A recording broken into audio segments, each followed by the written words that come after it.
அனைவருக்கும் எனது இனிய சலாம். அஸ்ஸலாமு அலைக்கும் வரஹ்மத்துல்லாஹி வபரகாத்துஹு.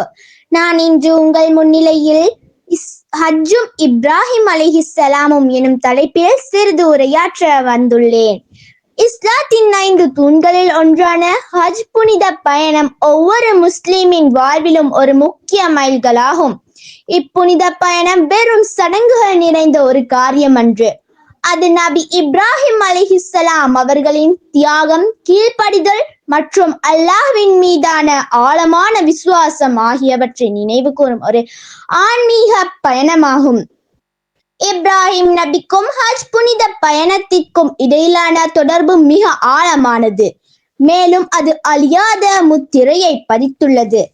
நபி இப்ராஹிம் அலைஹிஸ்ஸலாம் அவர்கள் ஏகத்துவத்தின் முன்னோடியாகவும் பல சோதனைகளை தாங்கி அல்லாஹ்வின் கட்டளைக்கு முழுமையாக கட்டுப்படுபவராகவும் திகழ்ந்தார்கள். அவருடைய வாழ்வின் வெவ்வேறு கட்டமும் ஹஜ் சடங்குகளுடன் பிரிக்க முடியாத வகையில் பிணைந்துள்ளது. ஹஜ்ஜின் முக்கிய சடங்குகளில் ஒன்றான கஅபாவை சுற்றி வலம் வருதல் இப்ராஹிம் நபியும் அவருடைய மகனார் இஸ்மாயில் அலைஹிஸ்ஸலாம் அவர்களும் இணைந்து கஅபாவை மீள கட்டியெழுப்பியதன் நினைவாக செயல்படுகிறது. இது ஏகத்துவத்தின் மையமாகவும் முஸ்லிம்கள் அனைவரும் ஒரே திசையை நோக்கி தொழுவதன் அடையாளமாகவும் விளங்குகிறது.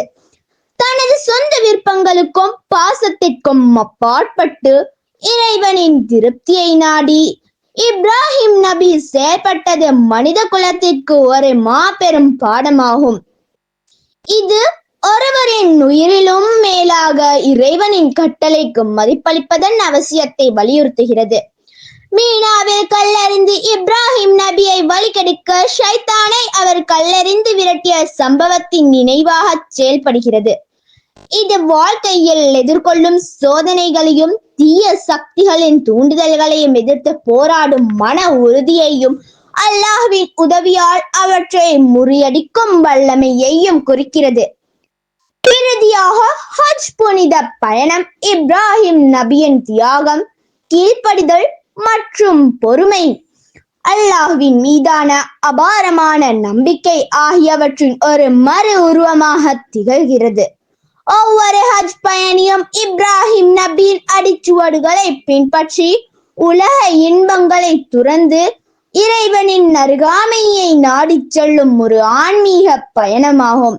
இப்புனித பயணம் முஸ்லிம்களிடையே சமத்துவத்தையும் சகோதரத்துவத்தையும் வளர்த்து இறைவனின் நுரைமையை பறைசாற்றுகின்றது. இப்ராஹிம் நபியின் வாழ்க்கை நமக்கு பொறுமையை வலியுறுத்துகிறது.